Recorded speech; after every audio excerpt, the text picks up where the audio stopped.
Assalamualaikum warahmatullahi wabarakatuh. Halo semuanya, perkenalkan nama saya Rifda Rahayu dengan nomor pokok mahasiswa 242151111050.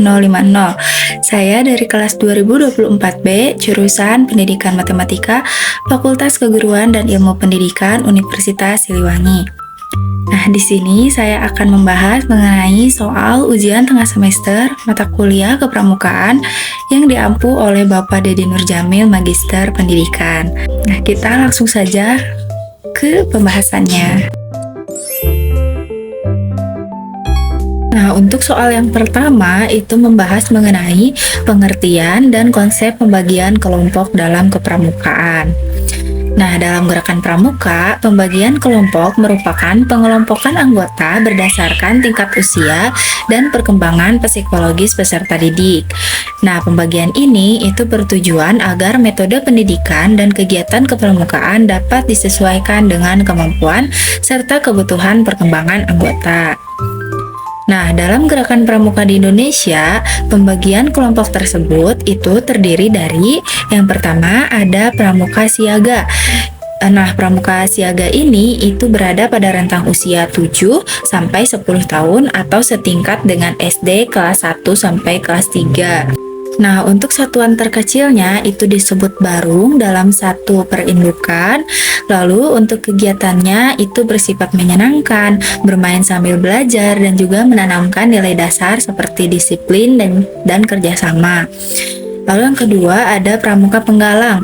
Nah, pramuka penggalang ini itu berada pada rentang usia 11 sampai 15 tahun atau setingkat SD kelas 4 sampai kelas 6 dan juga SMP.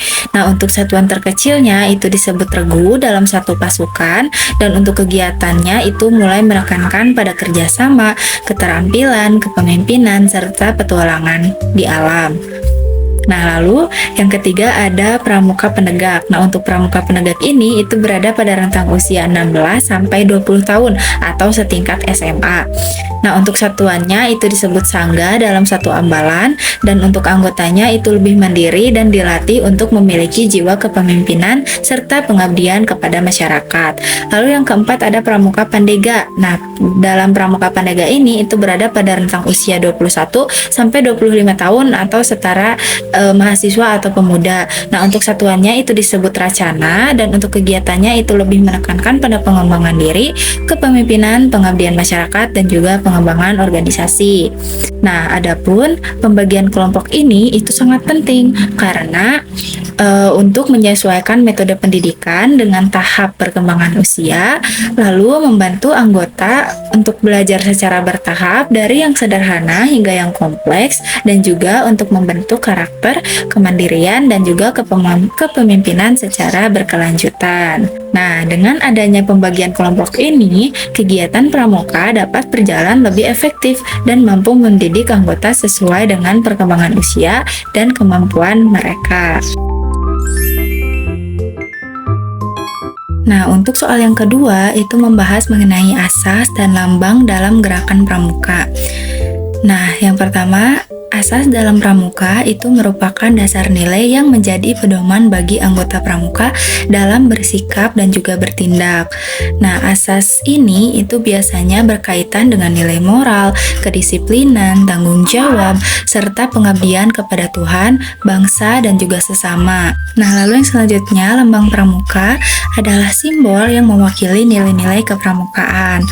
Nah, adapun lambang gerakan pramuka adalah tunas kelapa yang memiliki makna filosofi seperti kelapa yang dapat tumbuh di mana saja, yang melambangkan pramuka mampu menyesuaikan diri, dan juga pohonnya yang kuat dan bermanfaat itu melambangkan pramuka yang berguna bagi masyarakat. Nah, adapun asas dan lambang itu menjadi bagian yang penting karena menjadi identitas dan jati diri pramuka, mengingatkan anggota pada nilai-nilai yang harus dijunjung tinggi, dan juga menjadi sarana pendidikan karakter. Nah, hubungan antara asas dan lambang adalah bahwa lambang menjadi simbol visual dari nilai-nilai yang terkandung dalam asas pramuka. Nah, selanjutnya untuk soal yang ketiga itu membahas mengenai fungsi dan peranan kepramukaan dalam pendidikan bangsa. Nah, kepramukaan itu memiliki fungsi penting dalam pendidikan bangsa, terutama dalam pembentukan karakter generasi muda. Nah, adapun beberapa fungsi dan peran kepramukaan antara lain, yang pertama ada membentuk karakter dan kepribadian seperti menanamkan disiplin, tanggung jawab, dan juga kejujuran.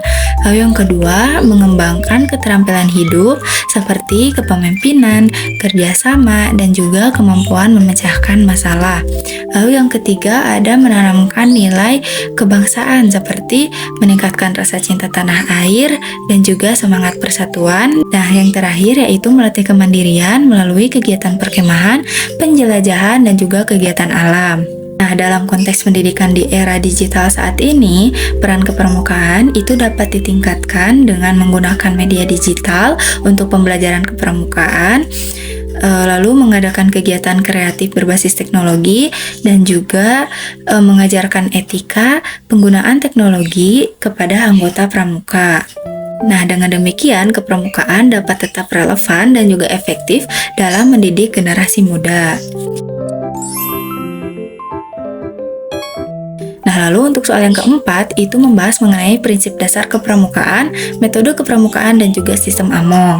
Nah, dalam gerakan pramuka itu terdapat beberapa fondasi utama, yaitu prinsip dasar kepramukaan, metode kepramukaan, dan juga sistem Among. Nah, yang pertama ada prinsip dasar kepramukaan adalah nilai-nilai yang menjadi pedoman dalam kegiatan pramuka, seperti iman dan takwa kepada Tuhan Yang Maha Esa, peduli terhadap bangsa dan sesama manusia, peduli terhadap diri sendiri, dan juga taat pada kode kehormatan pramuka. Lalu yang kedua ada metode kepramukaan. Nah, untuk metode kepramukaan ini merupakan cara pendidikan yang digunakan dalam kegiatan pramuka, antara lain yang pertama ada belajar sambil melakukan atau learning by doing. Lalu yang kedua ada kegiatan di alam pramuka. Yang ketiga ada sistem beregu. Yang keempat ada kegiatan yang menarik dan menantang. Dan yang terakhir ada penghargaan berupa tanda kecakapan. Nah, lalu yang ketiga ada sistem Among. Sistem Among ini adalah cara pembina itu membimbing anggota pramuka dengan memberikan kebebasan yang bertanggung jawab. Adapun prinsip dalam sistem Among ini antara lain, yang pertama ada ing ngarso sung tulodo atau di depan memberi teladan, lalu yang kedua ada ing madia mangun karsa atau di tengah membangun semangat, dan juga yang ketiga ada tuturi handayani atau di belakang memberi dorongan. Nah, dengan memahami dan menerapkan prinsip-prinsip ini itu penting karena dapat membuat kegiatan kepramukaan lebih efektif dalam membentuk karakter dan juga keterampilan peserta didik.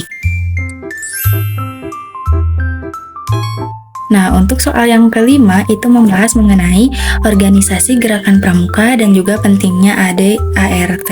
Nah, untuk organisasi gerakan pramuka itu memiliki struktur dan juga aturan yang mengatur jalannya kegiatan organisasi. Nah, struktur organisasi pramuka ini itu biasanya terdiri dari kuartir nasional atau kuarnas, kuartir daerah atau kuarda, kuartir cabang atau kuarcap, kuartir ranting atau kuaran, dan juga gugus depan di sekolah atau lingkungan masyarakat. Nah, dalam organisasi pramuka itu terdapat AD dan juga ART. Nah, untuk AD ini atau anggaran dasar itu adalah aturan pokok yang mengatur tujuan organisasi, prinsip dasar, dan juga struktur organisasi. Nah, sedangkan untuk ART atau anggaran rumah tangga itu adalah aturan yang lebih rinci mengenai pelaksanaan kegiatan, tata kerja organisasi, dan juga hak dan kewajiban anggota. Nah, adapun pengaruh ADART dalam pengalaman anggota pramuka itu sangat penting karena menjadi pedoman dalam menjalankan organisasi, menjaga kegiatan tetap terarah dan tertib, dan juga menghindari konflik dalam organisasi. Nah, dengan memahami ADART, anggota pramuka dapat menjalankan kegiatan secara teratur, disiplin, dan juga sesuai dengan tujuan gerakan pramuka.